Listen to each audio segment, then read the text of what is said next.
Así inicia Es Noticia en profundidad. Qué placer acompañarles. Soy Tatiana Pérez y les saludo desde nuestra sede central. En Caracas, en Venezuela, a partir de este momento, en la próxima hora, tenemos un tema transversal en América Latina con 3 ejemplos claros con información análisis. Nos preguntamos lo siguiente: en tiempos de pandemia, ¿hay una democracia en cuarentena? Revisamos los hechos. En la primera arista, Brasil. Eliminar al otro en función del propio interés es lo que intenta el presidente Bolsonaro. Propone cerrar el Tribunal Federal de Justicia y el Congreso porque se oponen a levantar la cuarentena social promovida por gobernadores y alcaldes. Tenemos ese panorama, lo analizamos. La segunda arista de noticia, el segundo ejemplo: la retórica militarista acompaña medidas de emergencia nacional en Chile impuestas por el presidente Piñera. Este lunes un grupo de trabajadores, por ejemplo, fue detenido al tratar de colgar un lienzo en defensa de la vida a 6 meses del llamado estallido social. Profundizamos en ello. Un tercer ejemplo en este tema que les proponemos hoy en Noticia, democracia en tiempos de cuarentena, manera de pregunta, es Colombia. Dineros para los más vulnerables desviados, salvataje a grupos financieros con dineros del sistema de pensiones del Estado y en varias partes del país protestas porque cuarentena con hambre no funciona, es lo que dicen, es lo que denuncian, y el control legislativo sigue de manera virtual. Lo profundizamos. En Noticia Casi comienza. Bienvenidos, bienvenidas.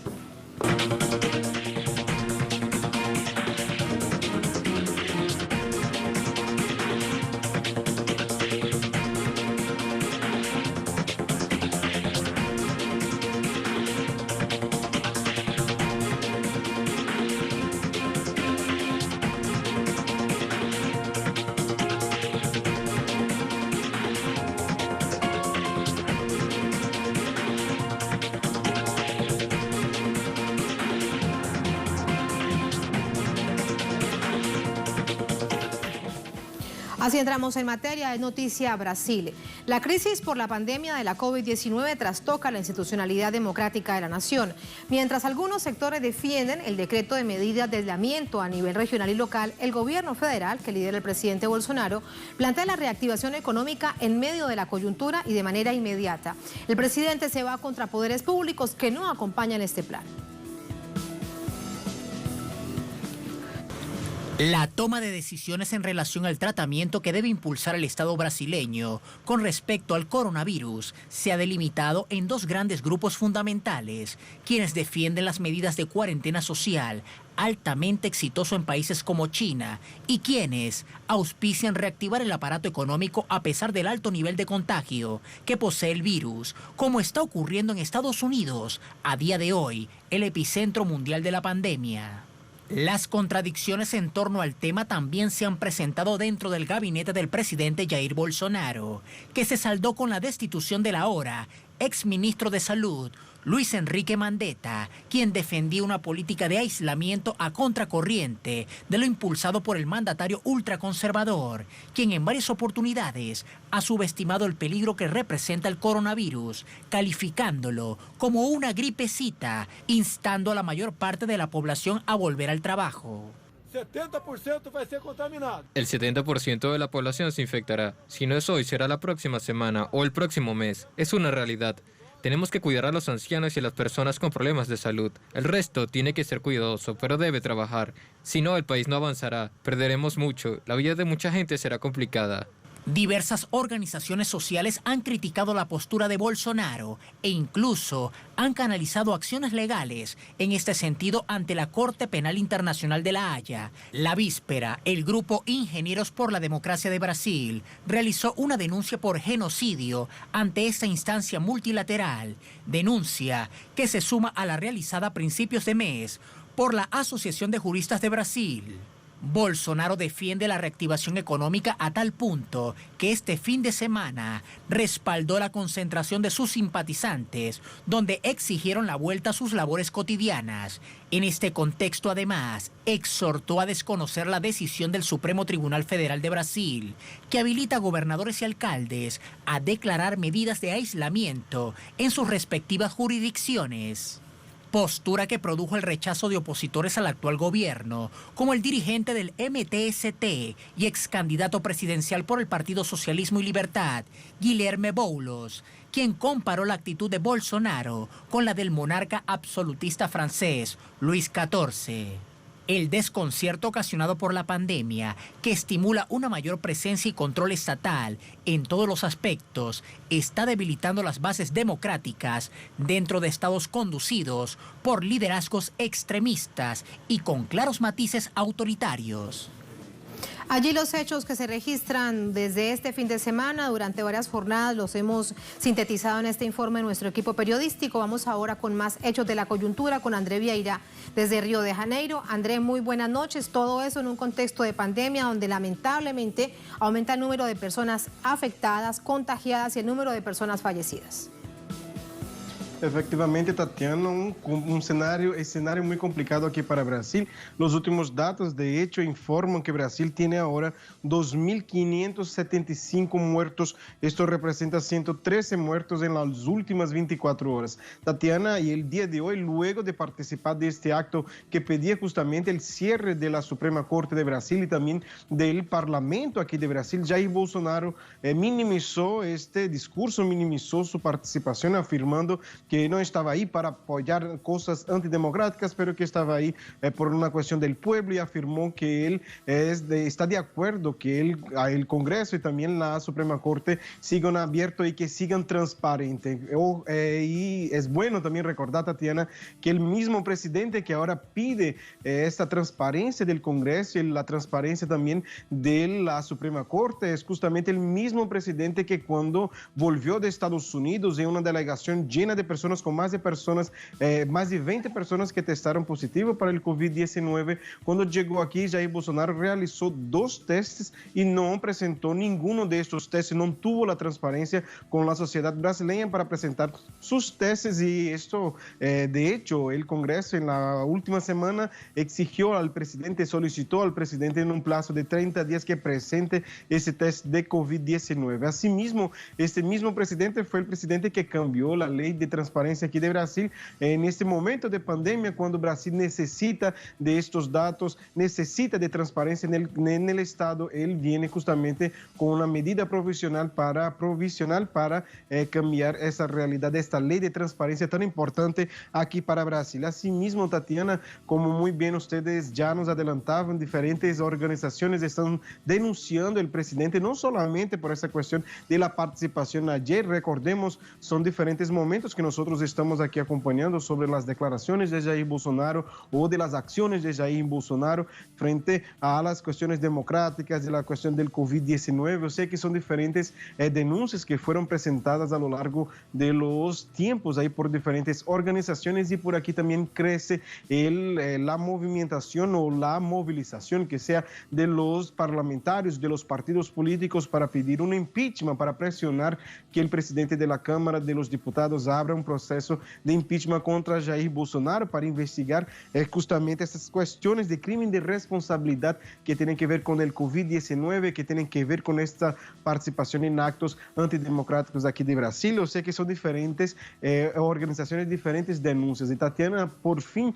esta participación de Jair Bolsonaro en un acto el día de ayer contra la Constitución, contra el Congreso y contra la Suprema Corte aquí de Brasil. El día de hoy, el ministro de Defensa de Brasil se pronunció afirmando que las Fuerzas Armadas están obedientes directamente a la Constitución. O sea, que las Fuerzas Armadas aquí de Brasil tampoco están de acuerdo, o por lo menos se manifiesta, no están de acuerdo con estas participaciones o no están de acuerdo con estas acciones antidemocráticas, y por aquí nosotros seguiremos pendientes de esa situación, Tatiana. Muy pendientes de ello. Todos estos son insumos para el análisis. Gracias, André. Muy buenas noches. Buenas noches. Buenas noches. Vamos a conversar con Miguel Borbazá. Él es profesor de Relaciones Interpersonales en la Universidad Federal de Santa Catarina. Miguel, ¿cómo está? Muy buenas noches. Buenas noches, Tatiana. Buenas noches, André, y a toda la audiencia de Telesur. Un gusto estar aquí con ustedes. Gracias, Miguel. Nos preguntamos lo siguiente: democracia en cuarentena desde la perspectiva de Brasil. ¿Qué nos dices? ¿Hay una democracia en cuarentena en esta nación? Sí, Tatiana, hay una democracia en cuarentena y tiene diferentes niveles y distintas dimensiones de esta cuarentena. Tenemos que tener en cuenta, en primer momento, que se está produciendo una crisis política que es fruto todavía de lo que han producido y fabricado como una crisis económica, o profundizado en cierta medida una crisis económica para derrocar en 2016 a la presidenta Dilma Rousseff de la presidencia. Y de ahí se abrió un escenario político nuevo donde fuerzas de la extrema derecha ganaron mucho espacio, luego de muchas facilidades en los medios de comunicación para criticar todo lo que tenía que ver con el gobierno del Partido de los Trabajadores. Y entonces hubo una apuesta que, llegando Bolsonaro al poder, con apoyo de casi todas las partes y sectores de la burguesía brasileña, se iba a poder recuperar los niveles de acumulación y las tasas de ganancia en Brasil. Pero eso no funcionó. La agenda neoliberal o ultra neoliberal del ministro de la Economía, Paulo Guedes, no logró reimpulsionar la economía brasileña de una manera significativa antes de la crisis del corona empezar. Eso no viene de ahora. Entonces ya había una cierta disputa, ya habían peleas, luchas en los sectores mismos de la clase dominante de Brasil sobre mantener o no mantener, si era sostenible o no mantener el gobierno Bolsonaro, porque además les trae muchos inconvenientes en términos de la figura, de todo lo que representa Bolsonaro. Pero por todo esto que nos dices, Miguel, derecha. Por todo esto que nos dices, la democracia entonces está en cuarentena desde varios años atrás, por esto que bien nos está reseñando esa radiografía que nos entregas. Ahora algo llama la atención. Sí, el fin de semana él dice en este encuentro que de hecho tampoco había tanta gente acompañándolo, pero bueno, se encuentra allí a las afueras de un cantón militar, no había tanta gente, y que lo estaban acompañando. Él hablaba cierre del Congreso y cierre del Tribunal Federal, hoy del Tribunal Supremo Federal. Hoy dice que no, que eso debe permanecer abierto. ¿Qué significan entonces estas contradicciones?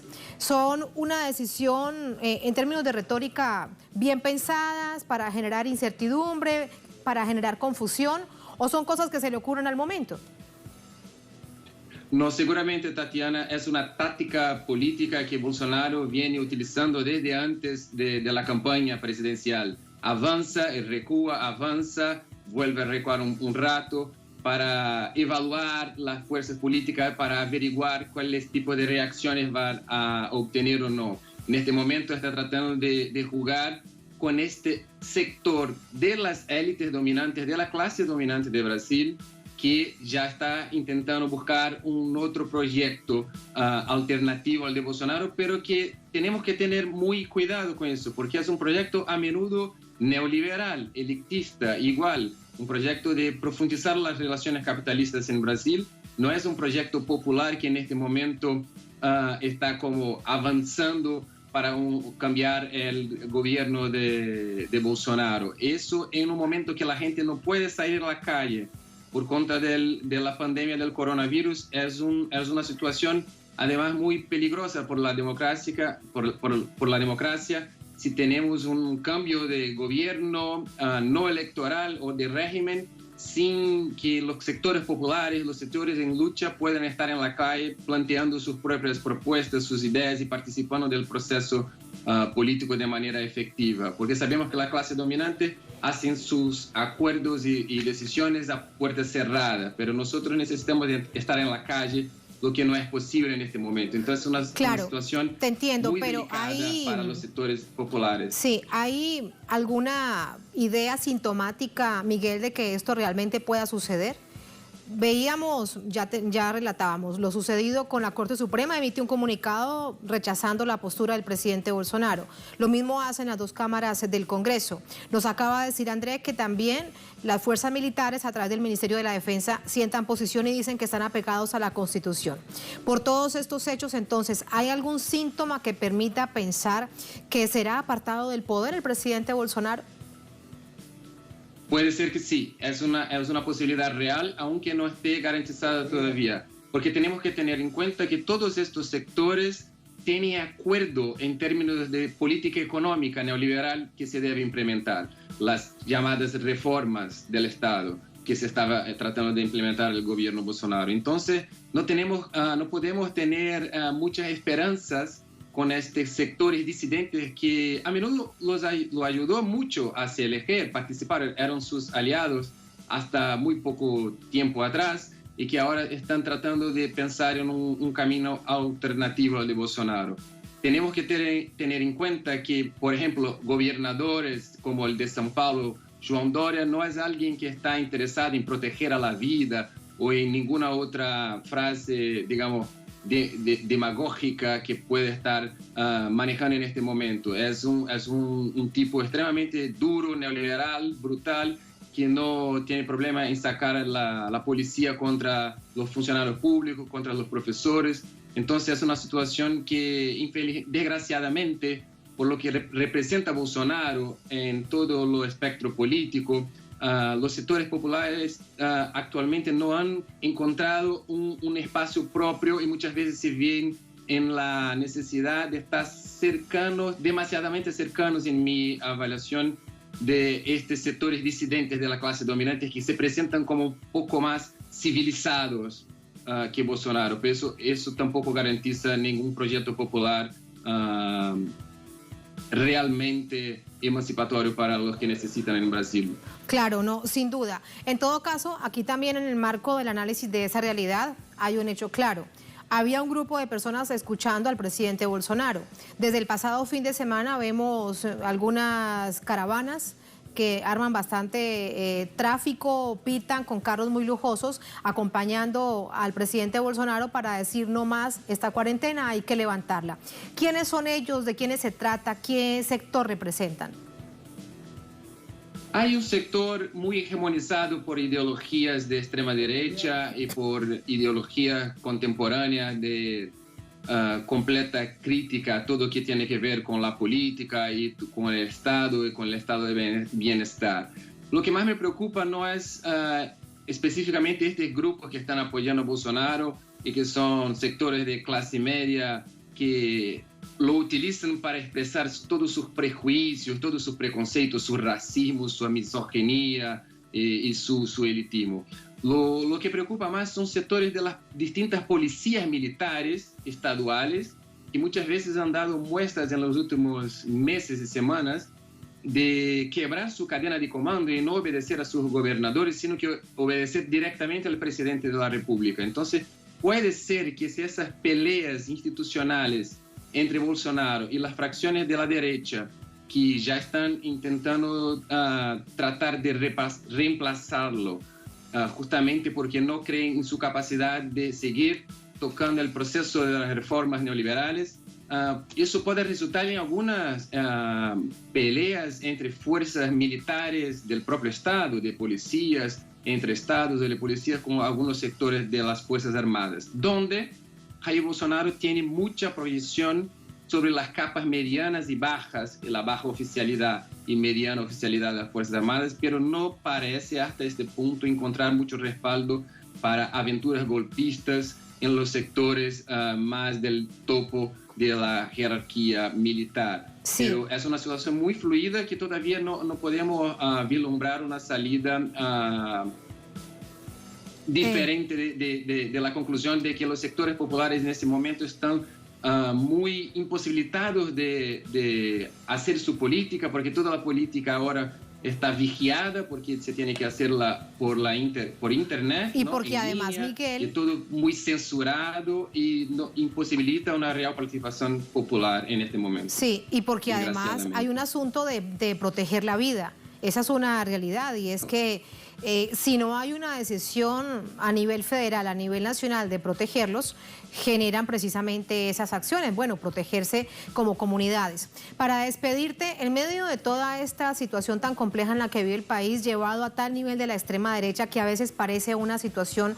de absoluta insensatez, ¿hay alguien de la derecha que sea eso, que sea sensato y diga, es que realmente tiene que prevalecer la vida sobre la economía, porque entre otras cosas el sistema neoliberal necesita a los trabajadores porque si no tampoco funciona?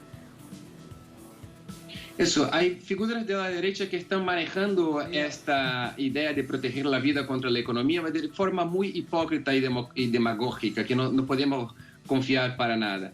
Incluso, Tatiana, es una lástima que la defensa de la economía hoy sea casi un monopolio de la extrema derecha acá en Brasil y en otras partes. Creo que el nivel del debate público está muy rebajado porque no podemos dejar simplemente que la extrema derecha sea la única que esté hablando de la economía, porque economía es vida. Incluso en su etimología original, oikosnomía en griego, tiene que ver con el cuidado de la casa, del hogar, donde la gente vive, ¿no? Entonces tenemos que encontrar muy rápidamente una manera de defender la vida y la economía. Claro que eso no va a venir del presidente Bolsonaro ni de sus ministros, que están proponiendo cortes de derechos, cortes de salario, facilitando como dimisiones, indo como al revés de todas las políticas que se están implementando en otros lados. Pero no podemos esperar de sus adversarios de turno que nos garanticen algo distinto. Y para finalizar,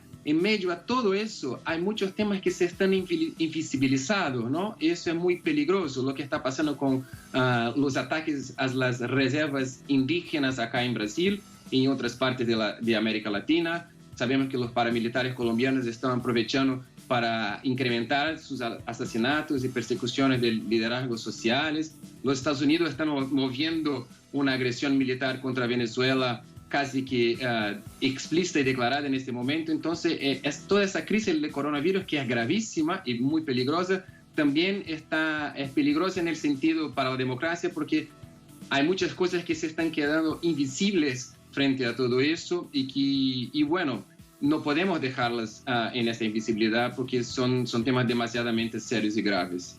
Tienes toda la razón, son temas que están allí, que no pueden ser invisibles en medio de una situación tan compleja como es esta pandemia y un asunto inédito del que estamos viviendo todos quienes hacemos vida en este planeta. Muchísimas gracias, Miguel, por ese análisis. Muy buenas noches.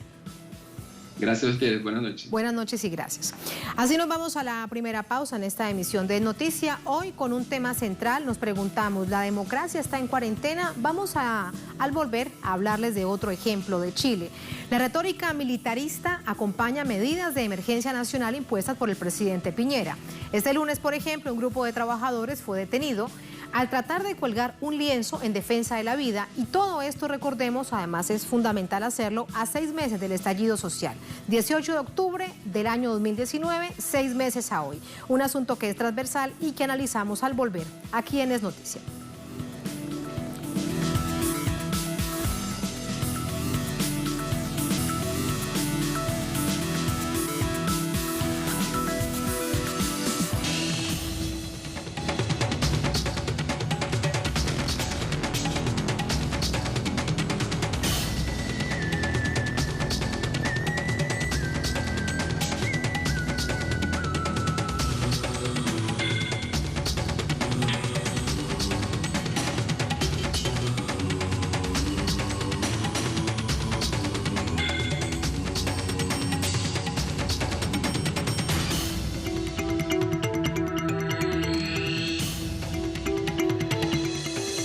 En Noticia Chile, el gobierno consiguió en la pandemia la oportunidad perfecta para contener la protesta social, como si se tratase de un estado de emergencia de seguridad nacional y no de carácter sanitario.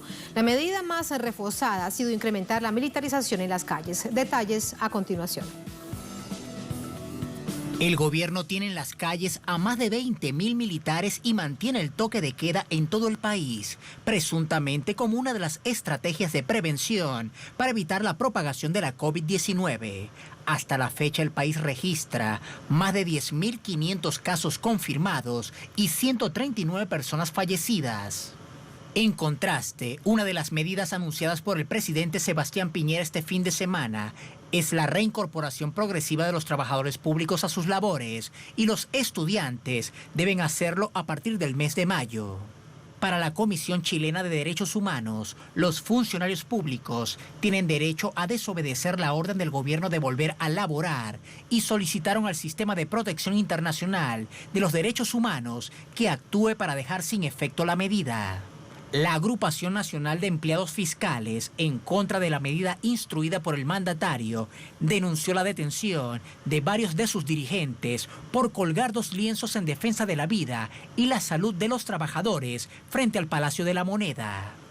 El argumento de la detención fue que al manifestarse en esa zona violaban la cuarentena que rige sobre la capital. Éramos 12 dirigentes, insisto, frente a un lienzo de 24 metros, sumaban los dos, por lo tanto tenemos la precaución. Y fue en un lugar que está cerrado, además, pero con visibilidad pública, que era nuestra intención de decir dónde estamos y qué estamos haciendo para proteger a los dirigentes y a las funcionarias públicas y en general también al pueblo que está sufriendo hoy día y lo está pasando mal. Por su parte, el presidente no esconde que las medidas ejecutivas tienen como objetivo mantener paralizadas las protestas contra su gobierno. Para ayudar a los chilenos y aliviar las consecuencias de la violencia que se desató después del 18 de octubre, la pandemia del coronavirus y la recesión mundial, nuestro gobierno, con el apoyo del Congreso, la sociedad civil y la inmensa mayoría de los chilenos, ha tomado un conjunto de medidas. Este fin de semana se cumplieron 6 meses del estallido social que inició en octubre pasado en contra del modelo neoliberal que rige en el país desde hace décadas. Un semestre marcado por la brutal represión de los cuerpos policiales sobre las manifestaciones ininterrumpidas de millones de chilenos. La pandemia ha sido la única razón que ha motivado el descenso de las protestas, un momento de normalidad favorecedora para el gobierno, con la fuerza del pueblo contenida y el sector empresarial como el principal privilegiado. Más información a esta hora desde Santiago con nuestra corresponsal Paola Dragni. Paola, muy buenas noches. Un tema primero del que hemos estado haciendo seguimiento en la tarde. ¿Qué ha pasado con el grupo de funcionarios que trató de poner el lienzo en este reclamo simbólico en defensa de la vida? Se esperaba que fuesen dejados en libertad. ¿Qué fue lo que sucedió con ellos al final del día? Así es, ¿cómo estás, Tatiana? Un gusto saludarte a ti y a toda la audiencia de Telesur.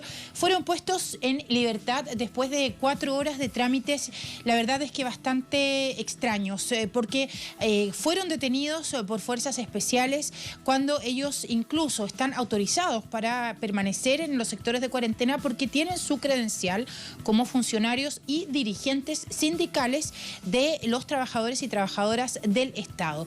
Fueron apresados y no se sabía a dónde los llevaban. Fueron horas donde sus colegas estaban intentando saber en qué comisaría de Santiago estaban. Finalmente aparecen en la primera comisaría. Nosotros nos trasladamos hasta ahí y pudimos hablar con todos los dirigentes que estuvieron detenidos. Una de ellas nos comentaba de los malos tratos que recibe por parte de Carabineros cuando se le solicita que pase el celular para que no pueda grabar ni registrar. Ella se niega a hacerlo y le dice, bueno, si no entiendes con palabras, entenderás entonces con golpes. Estamos hablando de dirigentes sindicales de los funcionarios del Estado de Chile que reciben este trato. Pero además, en las condiciones en las que estuvieron detenidos sin ningún tipo de mascarilla, sin acceso a alcohol gel, entonces nos decían, nos están obligando a hacer atención presencial a los funcionarios públicos cuando ni siquiera dentro de las comisarías de Santiago hay acceso a estos resguardos mínimos sanitarios. Pero fíjate la ironía, Tatiana, un gobierno como el de Sebastián Piñera que se ha dedicado a desmantelar el Estado de Chile con distintas normas y leyes que van reduciendo la capacidad del Estado de la noche a la mañana. Ha hecho de estos funcionarios imprescindibles y les está exigiendo una atención presencial que ellos están haciendo a través de turnos éticos y de atención remota. Hace solo semanas el Estado de Chile, el gobierno de Sebastián Piñera, gastó cerca de 400 millones de pesos, son muchos, miles de dólares, en una campaña para decirle a los chilenos quédate en casa, pero de pronto todo ha cambiado, se habla de una nueva normalidad en la que, sin embargo, no se habla de levantar el toque de queda, no se habla de retirar a los militares de la calle, pero sí, por ejemplo, de poder abrir los centros comerciales. Hubo manifestaciones, muy pocas, a lo largo del país para conmemorar estos 6 meses del estallido social, además en un contexto donde evidentemente la pandemia se está ocupando para hacer este control social. Y, por ejemplo, ayer en la población Lo de Hermida se hicieron algunas barricadas que fueron rápidamente reprimidas, tal y como hoy fueron estos dirigentes que están reclamando algo que parece tan de sentido común, el derecho a cuidarse a ellos mismos, pero también a cuidar a quienes atienden para no ser vectores de la COVID-19. Defendiendo la vida, es eso lo que se intenta hacer y es la manera en cómo se responde. Gracias Paola, muy buenas noches. Vamos a entrar con el análisis. Nos acompaña Carlos Insunza, él es vicepresidente de regiones de la Agrupación Nacional de Empleados Fiscales, es consejero nacional de la Central Unitaria de Trabajadores. Carlos, ¿cómo está? Muy buenas noches. Hola, muy buenas noches. Muchas gracias por la invitación. Muchísimas gracias. Telón de fondo de hoy en Noticia es plantear la siguiente pregunta. ¿Hay democracia en cuarentena en Chile? Bueno, efectivamente, el régimen especial, este estado de catástrofe, que es un estado de excepción constitucional que se ha invocado a propósito de la cuarentena y que efectivamente es una medida razonable cuando se está frente a un gobierno que tiene voluntad de concentrar sus esfuerzos respecto del control de la pandemia, se ha transformado en un estado de excepción que también se utiliza en medidas represivas respecto de la manifestación, respecto de la movilización, respecto de la actuación sindical y respecto de la protesta por las complejas consecuencias sociales, económicas que el periodo de cuarentena está generando. Hoy día, efectivamente, podemos decir con toda claridad que las medidas que ha desarrollado el gobierno todavía no generan ningún tipo de aporte económico a los trabajadores y trabajadoras informales, a los trabajadores más frágiles del país y aquellas familias de los rangos más vulnerables de nuestra sociedad, donde el gobierno legisló un bono de 50.000 pesos por cargas familiares, algo así como $70, una cantidad absolutamente insuficiente pensando en los periodos que vienen por delante, pero que fue lo que el gobierno anunció como primer paso, todavía no logra pagarse a ningún usuario. Entonces, efectivamente, hoy y particularmente desde el domingo, cuando Sebastián Piñera, el presidente de la República, realiza una cadena nacional en que anuncia la voluntad del gobierno de avanzar hacia lo que llama una nueva normalidad con militares en las calles, nueva normalidad sin diálogo con ninguna organización sindical y social, nueva normalidad en la que el gobierno pretende que el Congreso Nacional sea un buzón de sus proyectos de ley. Efectivamente, estamos hablando de una situación muy compleja en que los visos antidemocráticos, las bases antidemocráticas del marco constitucional chileno se están expresando con toda nitidez y las carencias del modelo neoliberal que se ha implementado y profundizado en Chile durante 40 años están cada vez más a la vista y el gobierno tiene claro que lo que se está incubando es un estallido social recargado y por eso está apostando a medidas represivas en las que cotidianamente cuando no hay Carlos, pero aquí llama algo la atención. Sí, a lo que llama la atención es que hay un país en donde prácticamente el 95% hasta ahora aproximadamente está en sus casas, está en confinamiento. ¿Por qué crees entonces que están esta cantidad de militares en las calles? ¿Qué sentido tiene?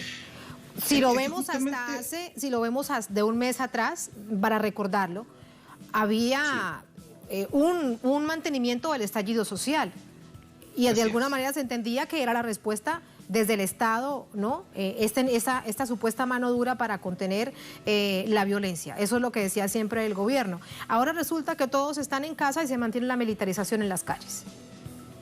Es que la excusa justamente es que la fuerza militar está ahí para controlar las cuarentenas, está ahí para facilitar y para regular que efectivamente éstas se expresen, pero lo cierto es que formalmente la cantidad de ciudades, de comunas del país que están con cuarentenas absolutas decretadas es muy baja.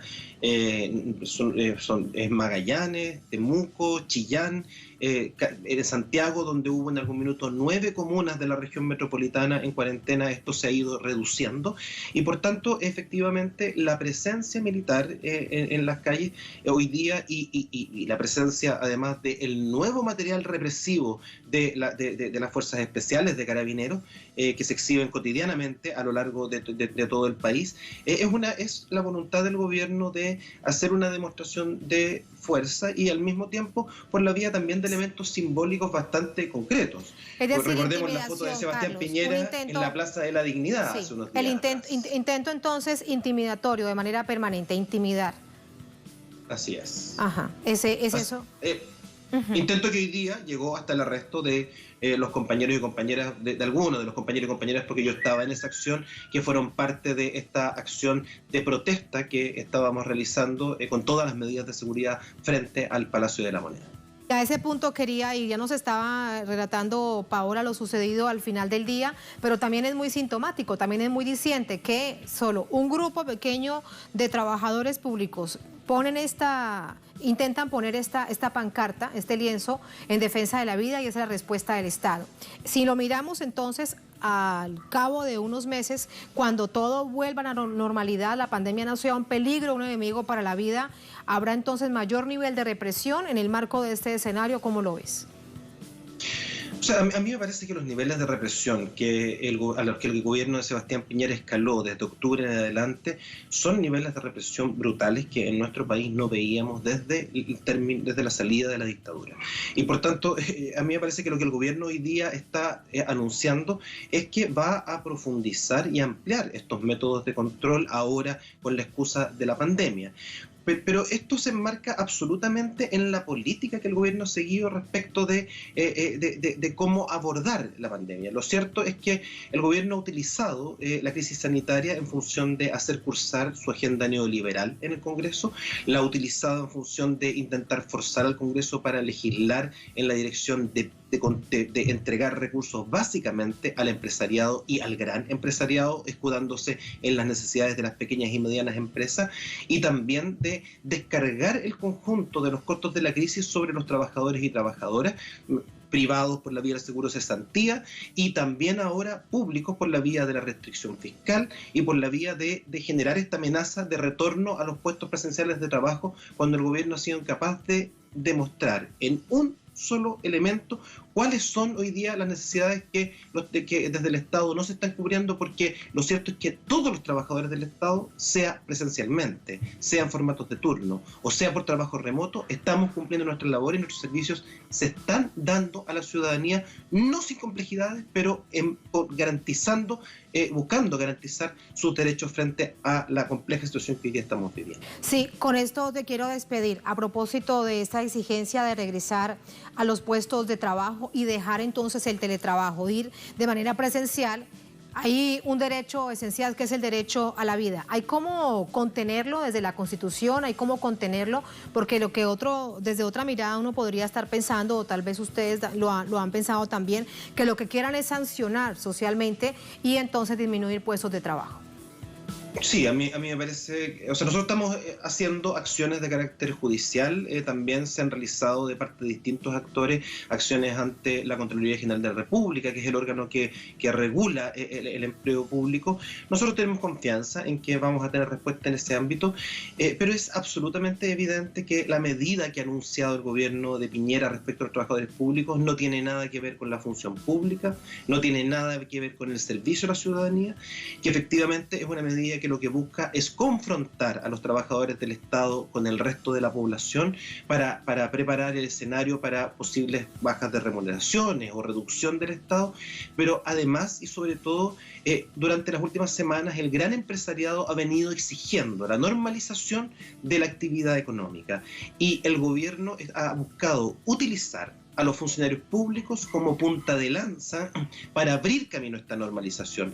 Y efectivamente, cuando nosotros rechazamos esta medida, lo hicimos para proteger la vida de los funcionarios y sus familias, la vida de los usuarios de los servicios que se iban a ver expuestos a que los servicios públicos, tal como ha ocurrido en distintos episodios, fueran fuente de contagio, pero sobre todo entendiendo que la oposición que estábamos expresando era esta voluntad de normalización que es completamente absurda cuando el propio gobierno y el Ministerio de Salud ha declarado que el pic de la pandemia está por venir dentro de las próximas 3 semanas. Es una medida criminal, tal como lo hemos denunciado, lo que el gobierno ha buscado hacer, porque han asumido que van a proteger las utilidades del gran empresariado de nuestro país por sobre la salud y la vida de los chilenos y chilenas. Aquí hay una reflexión mayor que la han planteado distintos analistas en la filosofía, la sociología, ante esa situación tan inédita en el mundo, Carlos, y es que el propio sistema neoliberal queda en evidencia que necesita un pueblo trabajador. ¿De qué sirve entonces un pueblo enfermo, un pueblo que va perdiendo la vida? Hay algo también que resulta ser muy contradictorio. ¿Por qué no se miran en espejos como por ejemplo en Japón o en Suecia, donde flexibilizaron las medidas y se elevaron los picos de personas afectadas? Así es, pero además en el caso de Chile es muy evidente, me parece a mí, que los componentes sociales y económicos de la crisis lo que están haciendo es develar con mucho mayor nitidez lo que el estallido social de octubre estaba reclamando: la ausencia de un sistema de seguridad social, la ausencia de trabajo decente, la ausencia de mecanismos de protección de los trabajadores y el que permanentemente se ignore al sindicalismo y a las organizaciones sociales como representantes legítimos de la ciudadanía en una sociedad que se estructuró de esta manera antidemocrática a partir de la salida de la dictadura. Entonces, yo creo que hoy día lo que el gobierno está construyendo efectivamente es una voluntad de dar continuidad al modelo, de profundizarlo, pero que solo es capaz de funcionar sobre la base de un nivel de represión brutal, porque lo que se está incubando en términos sociales y económicos es que la situación que van a vivir miles, millones de chilenos en algunos meses más, con un gobierno que no toma medidas sociales que vayan en esta dirección, va a terminar reiniciando un estallido social recargado que no me cabe duda que va a seguir exigiendo más transformaciones y más profundas que las demandas que partieron a partir del 18 de octubre del 2019. Quedamos con esa conclusión en síntesis: estallido social recargado. Gracias, Carlos, por ese análisis. Muy buenas noches. Gracias. No, muy buenas noches. Gracias a ustedes y un gran saludo a toda la audiencia de Telesur en América Latina. Muchísimas gracias. Así nos vamos a la segunda, última pausa en este especial de noticias. Está la democracia en cuarentena. Tenemos otro ejemplo. Vamos a revisarlo. Es Colombia. Dineros para los más vulnerables desviados. Salvataje a grupos financieros muy poderosos con dinero del sistema de pensiones del propio Estado. Y en varias partes del país protestas porque la cuarentena con hambre no funciona. Y el control legislativo, como si fuera poco, se hace de manera virtual. Tenemos estos hechos y los analizamos al volver en Es Noticia.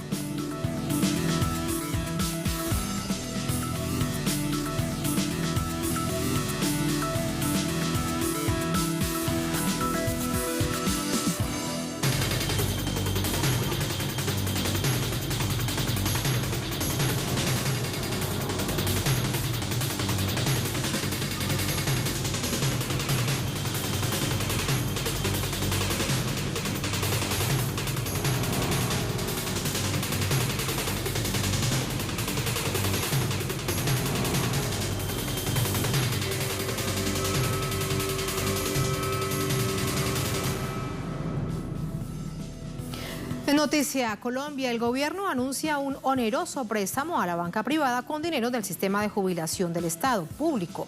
Los escándalos no cesan, se reedita la fórmula agroingreso seguro que ahora ejecuta Finagro. Para los pobres, una ayuda que no alcanza para afrontar las necesidades básicas. Medidas para proteger el sistema financiero, mientras que el Congreso está prácticamente cerrado, salvo algunas sesiones virtuales. Todos esos detalles los tenemos a continuación.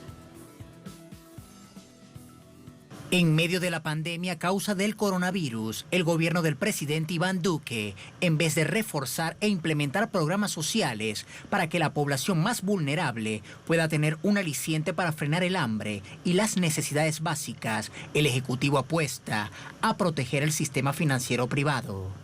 A las medidas que favorecen al sector bancario, uno de los que concentra la mayor riqueza del país, se agregan las relacionadas al escándalo de Finagro, donde más de 57 millones de dólares destinados a la producción agrícola terminaron en manos de grandes empresas. El pasado mes de marzo, Finagro ya había entregado buena parte de esos recursos en líneas de crédito blando. La Contraloría determinó que de esos 54 millones de dólares en créditos, el 94% fue para grandes empresarios, 4% para medianos y tan solo 2% para los verdaderos campesinos.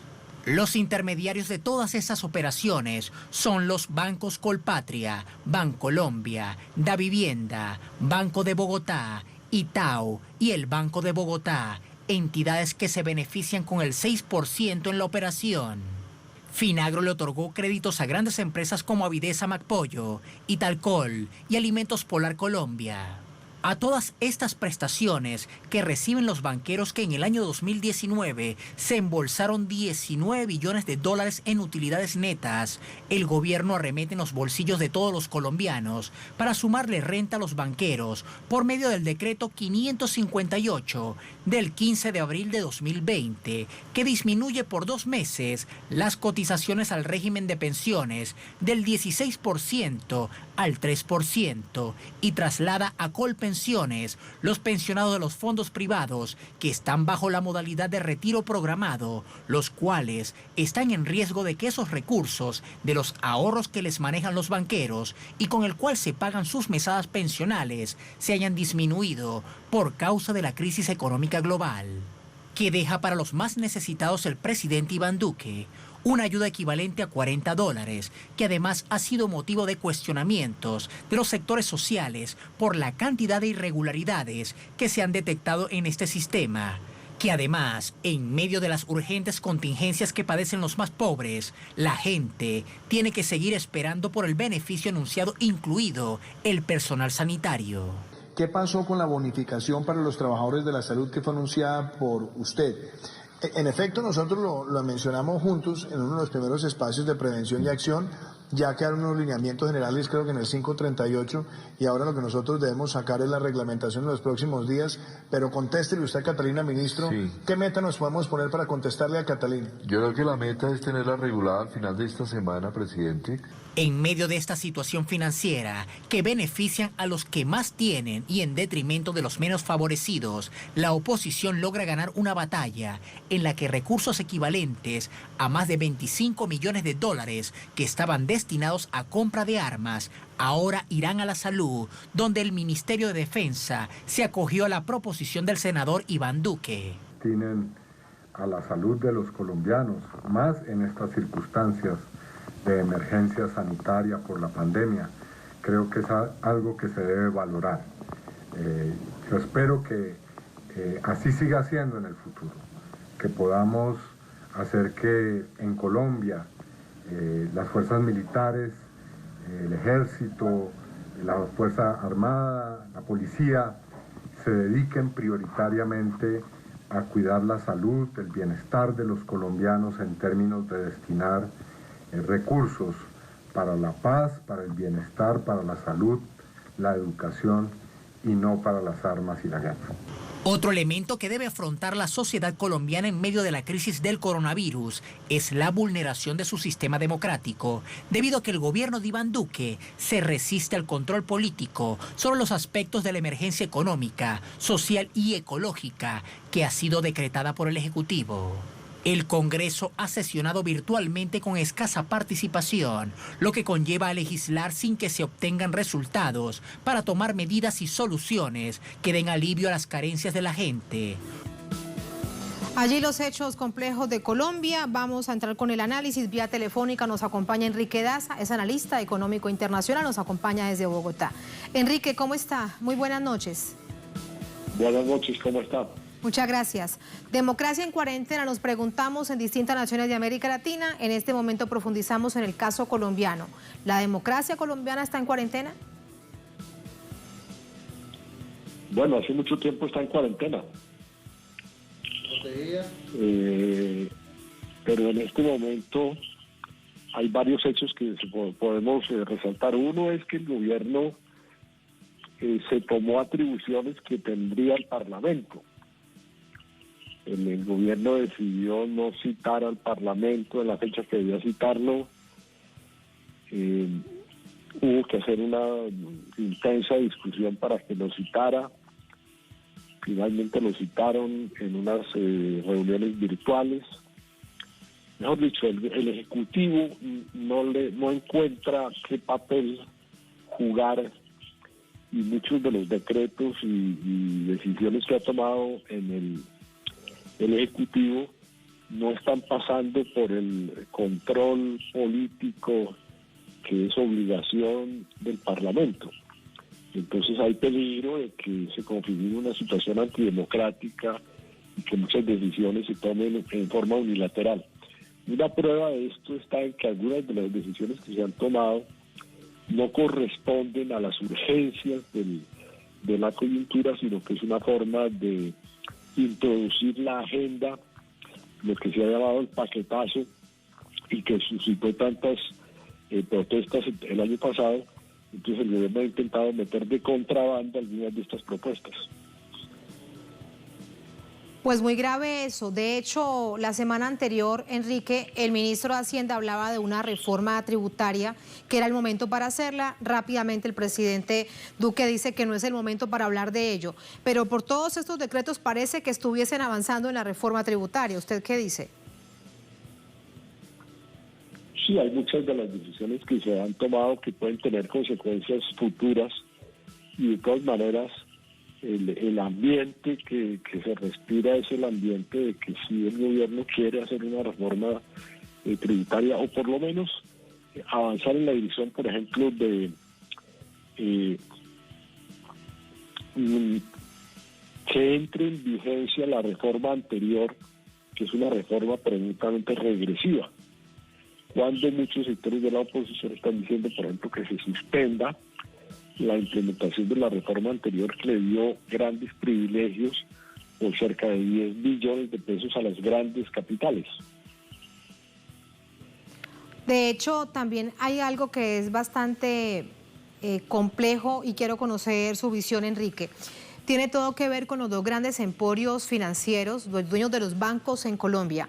¿Por qué tendría que salir dinero de Colpensiones, que es la única institución de pensiones, de jubilaciones del Estado, para prestarles dinero? Es algo que suele ser difícil de entender. Probablemente grupos de colombianos dirán, es algo más de lo que ya estamos acostumbrados, pero no deja de ser muy grave. ¿Cuál explicación le encuentras a esto? Bueno, esa medida y otras muchas que el gobierno ha tomado tienen como finalidad fortalecer la liquidez del sector financiero, con la pretexto o el argumento de que el sector financiero va a irrigar sobre el resto de la economía sus créditos. Lo que ha sucedido hasta el momento es que el sector financiero no ha dado ni un solo crédito, por ejemplo, a la pequeña y mediana empresa. Entonces el sector financiero concentra gran cantidad de dinero, obtuvo el año pasado más de 13 billones de pesos de ganancia y sin embargo este es el momento que a un mes de iniciada la cuarentena no le ha otorgado prácticamente ningún préstamo al sector productivo. Hay parte de tu visión. Me queda algo por preguntarte, Enrique. El gobierno parece que no entiende o no quiere entender las protestas que se han dado en Bogotá, en otras localidades cerca de Cundinamarca, en el Valle del Cauca, por ejemplo, cuando la gente con toda claridad dice, pero es que cuarentena con hambre no funciona. Y tiene esto que ver además con el alto nivel de informalidad que hay en el país, es decir, los trabajadores que ganan en el día lo que se comen ese mismo día. ¿Por qué esta espalda que le da el gobierno central a una decisión y prácticamente queda en manos de los alcaldes? Lo que pasa es que yo creo que una de las características de la conducta de este gobierno ha sido su tremenda ineficacia. El presidente anuncia una medida y los medios presentan como si ya eso significara que la medida se está ejecutando. Pero desde que el presidente la anuncia hasta que se ejecuta pueden pasar días o semanas. Hay muchas de las medidas que el gobierno ha tomado que solamente se van a ver en un mes o mes y medio su efecto en el caso de que se implementaran, con lo cual pues toda la situación social, especialmente en los sectores más pobres, es supremamente dramática. Muchísimas gracias, Enrique, por ese análisis. Buenas noches. Bueno, buenas noches. Muchas gracias, buenas noches. Ustedes sacan sus propias conclusiones. Democracia en cuarentena. Tenemos 3 ejemplos que les hemos planteado aquí en esta emisión de noticias. Si ponemos punto final, cerramos nuestra pantalla tradicional, nos quedamos en redes sociales, @noticiatelesur, @TatianaTelesur. Durante esta jornada, otro hecho ha sido noticia. En el marco de esto que les hemos presentado, que hemos profundizado en Chile, en Ecuador, en Chile, en Colombia y en Brasil, hay algo que también prevalece sobre la vida y es los funcionarios de la salud, el sistema médico, todos aquellos que siguen insistiendo y luchando por salvar las vidas. Con eso los dejamos. Hasta mañana.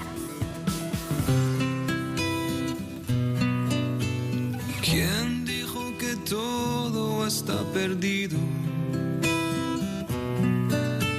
Y yo vengo a ofrecer mi corazón. Tanta sangre que se llevó el río. Yo vengo a ofrecer mi corazón. No será tan fácil, ya sé qué pasa. No será tan simple como pensaba, como abrir el